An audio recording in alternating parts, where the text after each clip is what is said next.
to the last evening of a week of webinars from APU School of Education, and we have been looking at Educator Preparation Week. And so we have talked about resumes, interviews, developing your professional presence, and today we're going to talk about choosing the right district for you. It actually has been a reoccurring theme that people have talked about, especially from our HR professionals, that they want to know that you have looked at websites, looked at different aspects of the districts to make sure that they are choosing you, but you are also choosing a district. And so there are many factors to look at. And so we're really excited to have Frank Arce from Chino Valley Unified School District share with us today. And Frank is the HR director for Chino Valley Unified School District. We're so excited that you are here as an industry expert. I'm sure you'll share a little bit of your background with us as well. But we're so excited to have you. And so thank you for joining us. You're welcome, and thank you very much, Nori. And welcome to all of you that have joined us for this session for the webinar, Choosing the Right District for You. And to those of you who are watching this at a later time, welcome to you as well. So my purpose and my goal today is I always really very much enjoy sharing with future educators and aspiring teachers or counselors and even aspiring administrators some tips and strategies and things to kind of look out for and to kind of consider as you embark on this journey to find the right fit, because that's really what it boils down to, being that right fit and finding a school and a district that's the right fit for you. So first off, let me tell you a little bit about myself. Again, my name's Frank Arce, and I'm a Human Resources Director at Chino Valley Unified School District.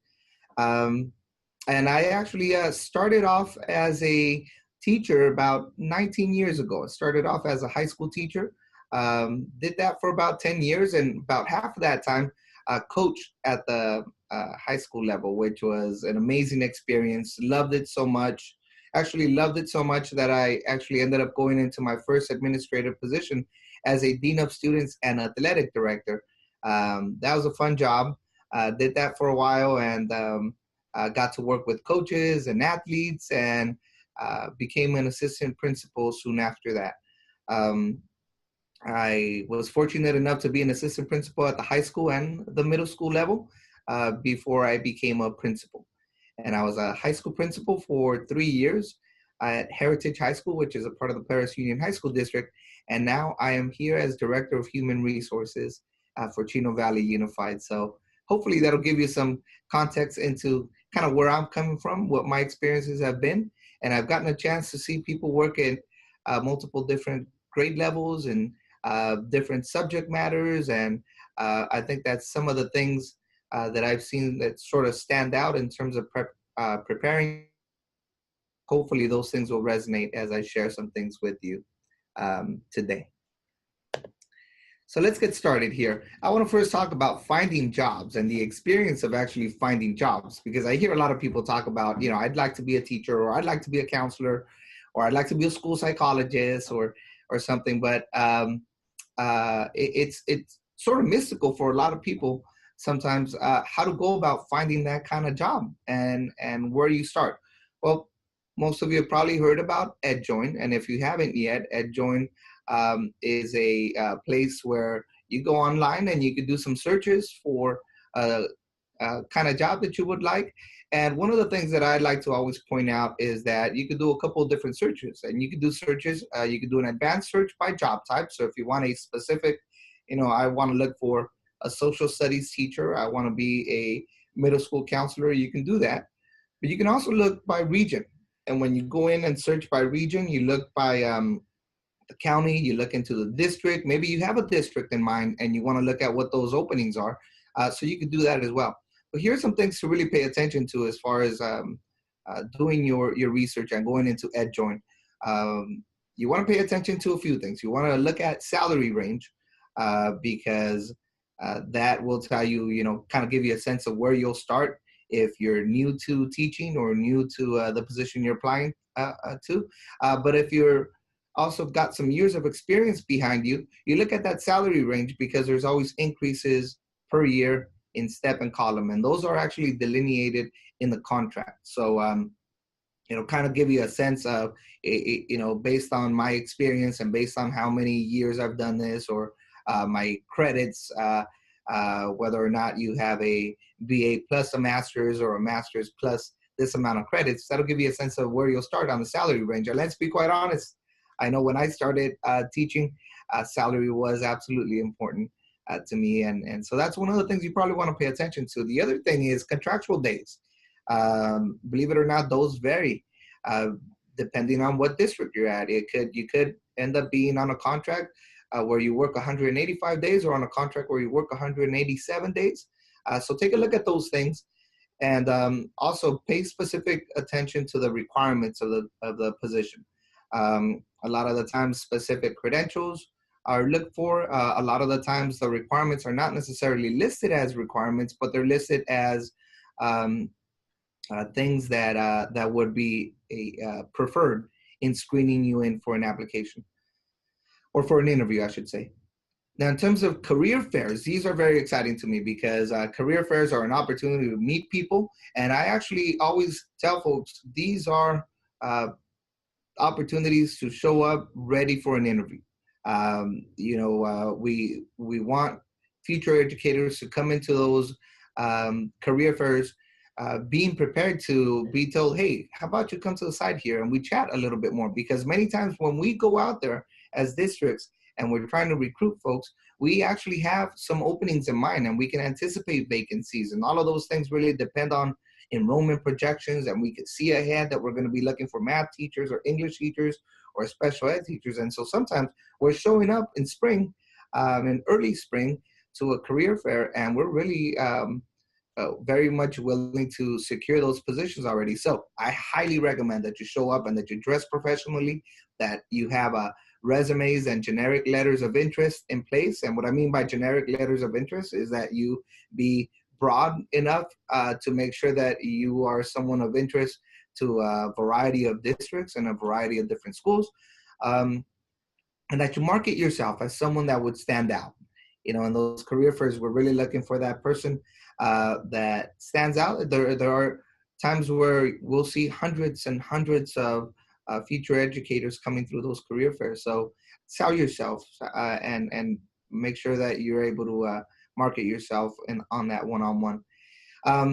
And when you do approach, here's a side note, some advice that I wanted to give is when you do approach a table or a booth that you would actually be interested in pursuing that position. And that's regardless if they're looking for the credential you have or not.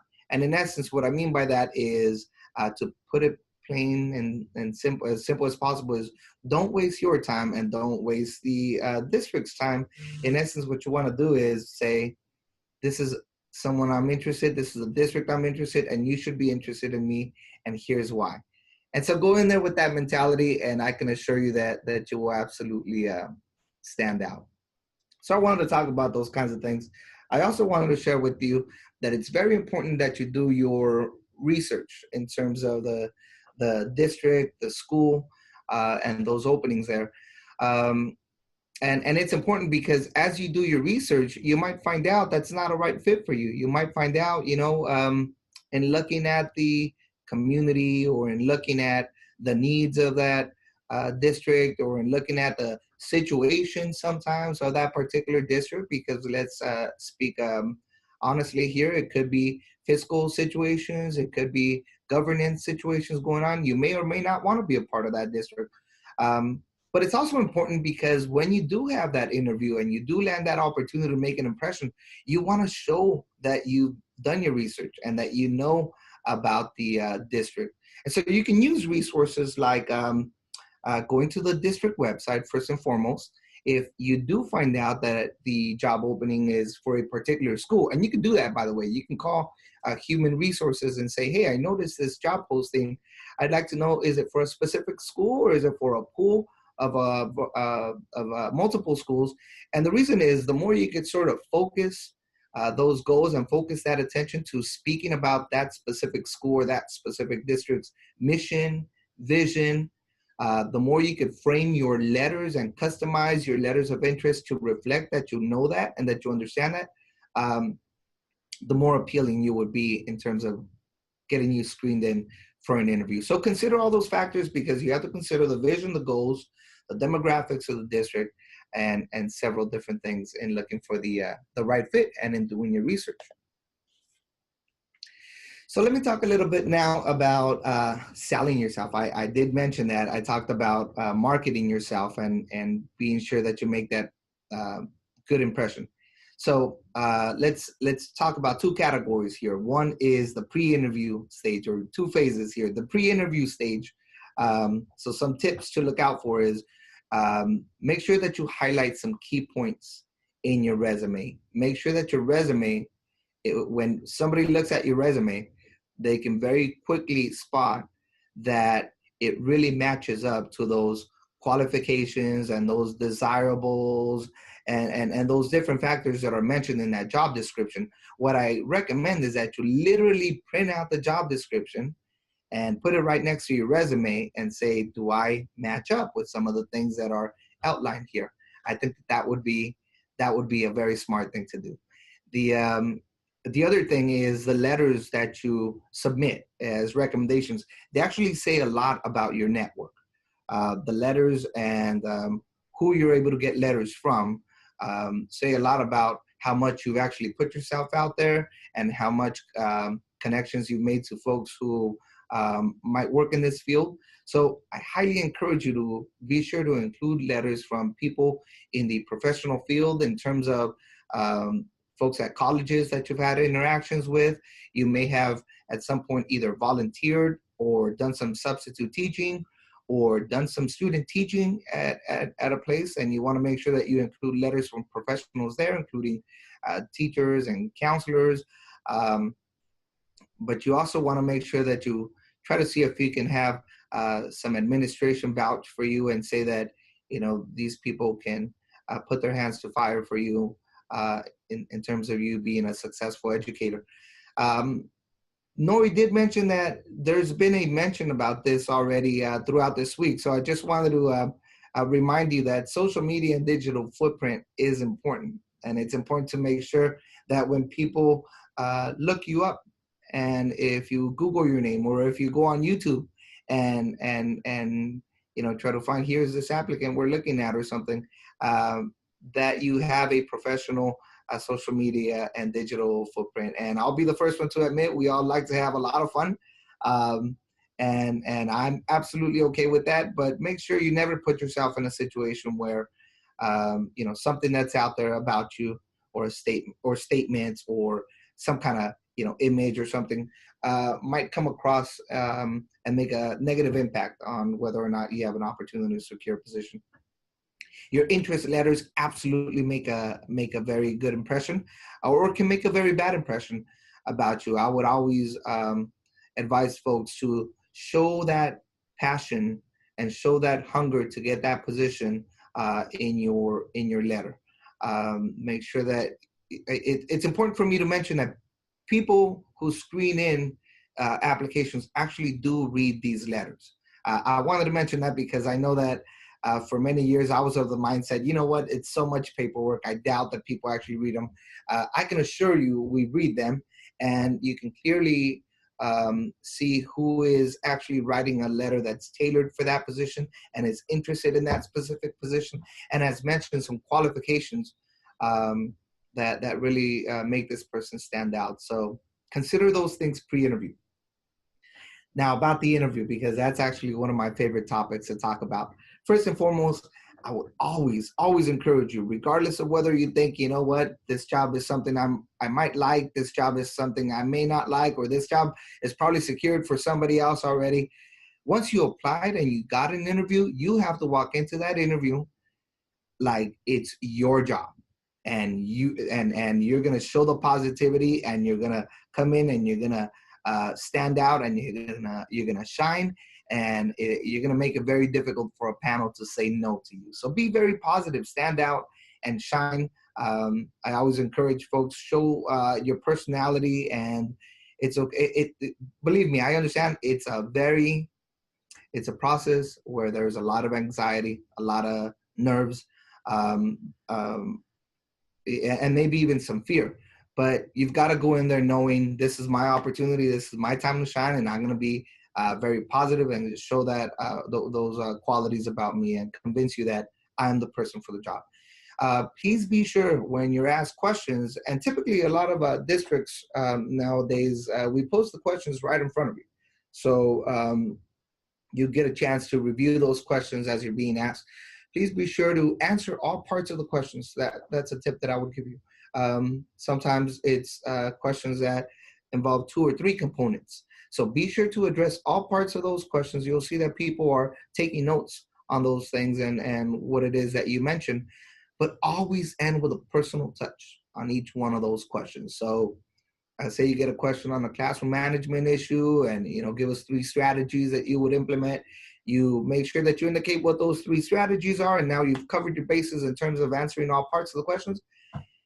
But always add that twist of, and this is why I would be a great candidate for the Chino Valley Unified School District, because I come from a classroom management mentality that fits your goals and visions of blah, blah, blah, blah, right? So add that personal touch to each of the questions. And also, one thing I encourage people is to practice potential questions, and there are ways to get these. You can go online and find out, what kinds of questions are future educators asked. Of course, one that never fails is, please tell us about your background and experience that has prepared you for this position. So nothing should catch you off guard. You should be prepared to answer questions on anything from that specific district, the goals, the vision, the mission of that specific district or school, to your educational philosophy, things of that nature. So make sure that whatever questions you're posed with, that during that interview, that you answer knowing and with the confidence that you're going to address those questions. And also in your closing, there's usually many districts give you the opportunity to either ask a question at the end or make a closing statement.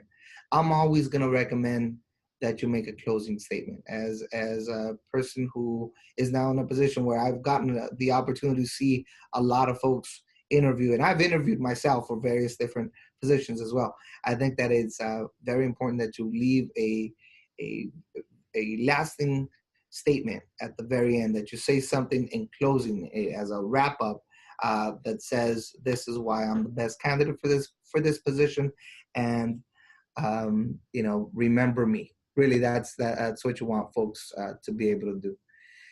So those are my comments in terms of making sure that you sell yourself as a candidate, and that you that you're able to market yourself.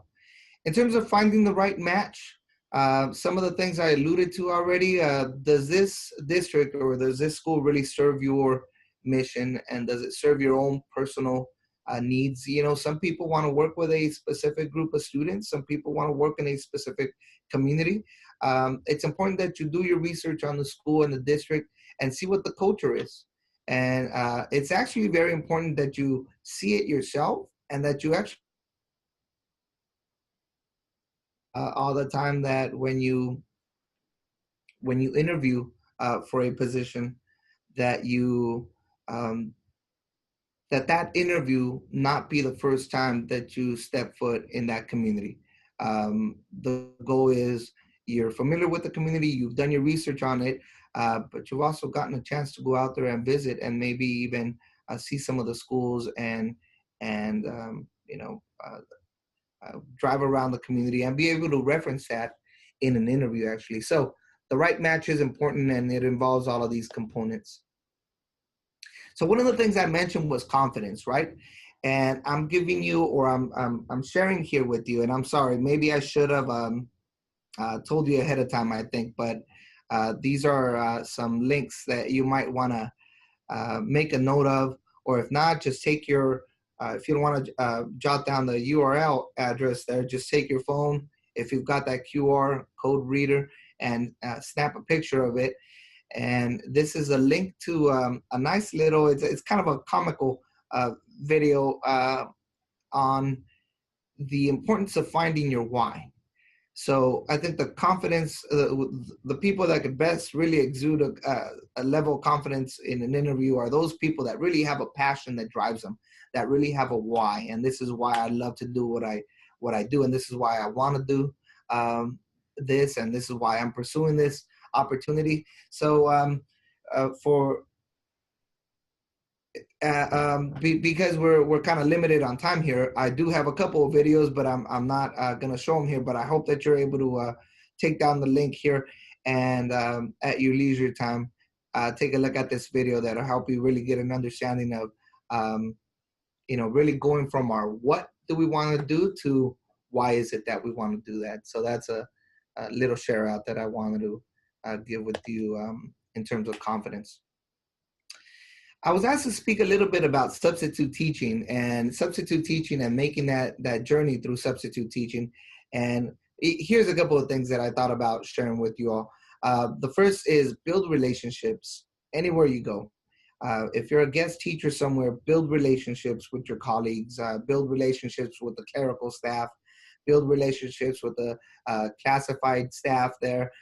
You never know who's going to vouch for you. You never know who might put in a good word for you, or maybe even a phone call on your behalf. So the other piece is make an impact. When you're a guest teacher somewhere, leave the students with a positive impact, leave the site with a positive impact and a positive impression of you. And the other key point that I want to make here is I actually think it's a great idea that if you're a substitute teacher somewhere or a guest teacher somewhere, that you actually meet with the site administrator. So whether it be a principal, a assistant principal, a coordinator in a department somewhere at a district, that you sit down with that person and you say, hey, I just really wanted you to put a face to a name here, and I wanted to introduce myself. I've been a guest teacher here or a substitute in this capacity for some time, and I just really wanted to get a chance to let you know these are some goals that I have. I hope to secure a permanent position. I would love it if I got the opportunity to work here because I think this place is amazing. But listen, I'd love to invite you to come and see me in action and see the classroom when I'm here. And here's my contact information. In my years as a site administrator, I was always very impressed by substitute teachers and substitute personnel that took that route and took the initiative to do that. So I highly encourage you to do that. Don't be afraid of doing that, okay? Site administrators absolutely understand that role and a lot of them have been in that situation. So please don't shy away from that.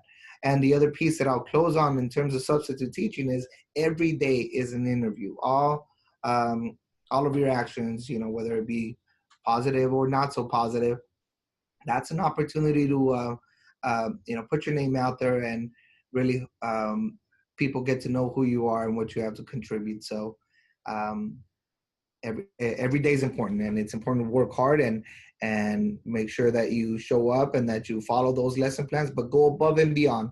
And remember, the students typically are the ones who will relay that information and that message. We love this person. We love when this person comes out here because this person does a great job. So keep that in mind. All right, so just kind of a little process here that I've sort of try to focus on is the first component in getting ready is do your research, research the district, and create an outstanding packet. Okay, create letters of reference letters, your letter of interest, your resume. Make it really stand out. And research the district to make sure that you're the right fit there and that you can speak about that once you get that interview and once you land that interview. The second piece is practice those sample questions. So, and I mean, literally do some mock interviews with other folks. I know that a lot of you are in programs where this might be a part of what you do. But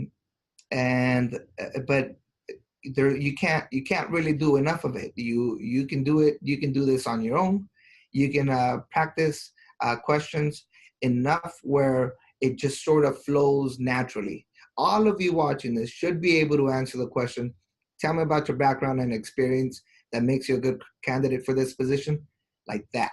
You should all be able to just say, I've practiced this question. I know the answer to this. I know where I'm going to start. I know how I'm going to add that personal twist, and I know how I'm going to end, and I know how I'm going to time it, because the other component that you have to remember is the timing really depends on how much time total you're allotted in that interview. So when you walk into an interview, one of the things you want to pay attention to is how much time do you have for that interview. And the panel lead will actually mention that. The panel lead will say, listen, we've got 20 minutes set aside here for this interview. So if you've got 20 minutes and you see that you have 5 questions, you should automatically go, I've got 4 minutes per question. And you time your answers based on that. But you won't be able to do that if you haven't done some actual mock interviews and practice some sample questions. And so then the final piece is sell yourself and nail that interview and go in there with those qualities and characteristics that I talked about, which is making sure that you exude confidence, that you're positive, that you reference some things and some research that you've done about the district. So I hope that kind of summarizes the different components of finding that right fit and finding that right district for you. Now, the other piece is I really can't talk about education without sharing my own personal philosophy and sharing an awesome resource with you. And my personal philosophy, I first really adopted it when I first heard this phrase back when I was doing a credential program. And that's kids don't care how much you know until they know how much you care. And really what that means, and I'm sure most of you have probably heard this before, really what that means is you can be the most prepared, you could be the person with the most degrees and the highest and advanced degrees, but if kids don't know that you have this and that you're able to connect to them because you care about students, because you're passionate about education, your why, right? If they don't know that, you're not going to be able to captivate that audience for learning to really take place. And this is stuff that people like John Hattie that talks about visible learning. All these folks really talk about the relationship piece. On that note, hopefully you've gotten a chance to either scan that QR code there that I've provided for you, or write down that link to the website for a YouTube video. That's a TED Talk that Rita Pearson gave actually quite a few years ago. Rita Pearson, different folks in credential programs, different folks in staff meetings show this video. And that's because she really hones in on that whole concept of being a champion for students and showing students how much you care. Rita Pearson passed away, I think, in 2013, but her message and her comments there really still resonate, and it's an amazing video to watch. So when you get a chance, hopefully if you see that, it'll remind you about the importance of being a champion for kids, being a champion for students. And you want to mention those kinds of things, by the way, when you're interviewing, all the other skills, all the other qualities. I tell people all the time that the hard skills in terms of, learning how to do this, or brushing up on this, or, all these other things that you've got to learn in education, all those things may come with time and just the experience and learning from others. But the quality of making sure that you care about what you do and finding your why and really being passionate about students, that's something that, if you come into this field, it's got to be within you. It's got to be a fire that's already there in you. And I highly encourage you to watch this video when you get a chance, because she does a great job at making sure that she puts that message out there. So in closing, I hope you feel encouraged about really going out there and hitting that home run and landing that interview opportunity. And you know what?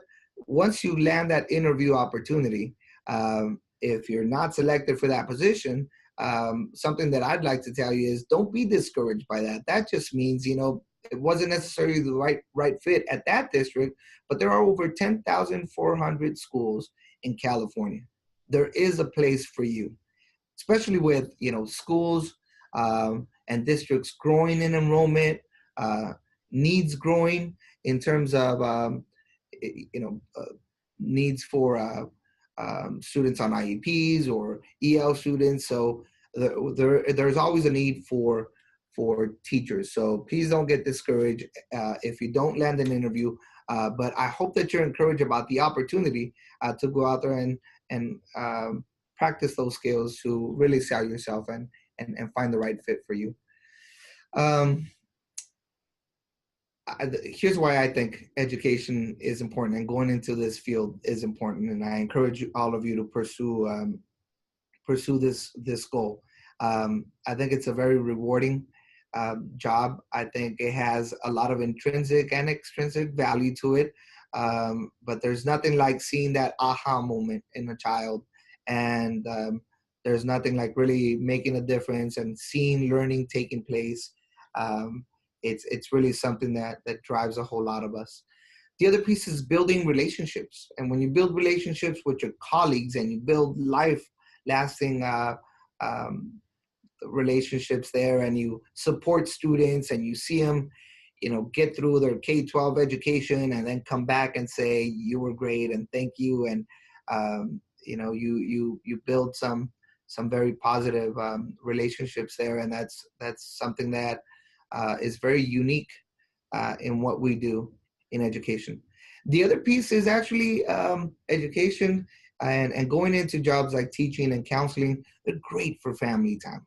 These are jobs that, although our jobs come with challenges and they come with long hours and preparation and all that, there is some balance there between work and life and personal and work, in that there's time off. There's typically some reasonable hours that people work, and of course those weekends and the breaks that we get and all that. So I've got my children of my own. I've got 4 children. One of them is actually at the college level herself, and they talk about going into education. And my answer to them is, hey, it's a great career, it's a great field, and we need good people.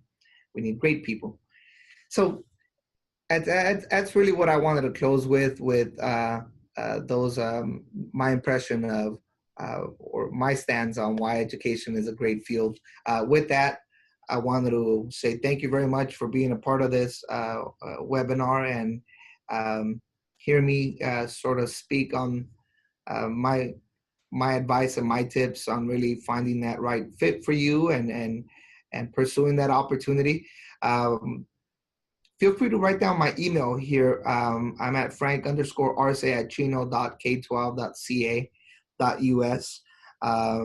If you have any questions as you get ready to pursue your opportunities, or even if you see some job postings here at Chino Valley Unified, I'm sorry, but I have to plug in our district here. If you see some, please feel free to reach out to me, and or if you have some questions on, you talked about letters of interest and you talked about this, and you want me to clarify something for you, feel free to shoot me an email, okay? The last little link that I've included here is I talk a lot about connectedness and kind of a journey of finding your why and getting that confidence. So I talk about my high school teacher a whole lot when I share my story with people. And in this video, this is a link to a video. I spoke at a summer institute for AVID, which is the Advancement via Individual Determination program that's at various different secondary and now actually a lot of elementaries. And I spoke at the Summer Institute, and I talked about my journey and a teacher that really made an impact on my life. And I talk about my family in this video. So if you get a chance, go ahead and click on that and feel free to give me any comments that you'd like on it.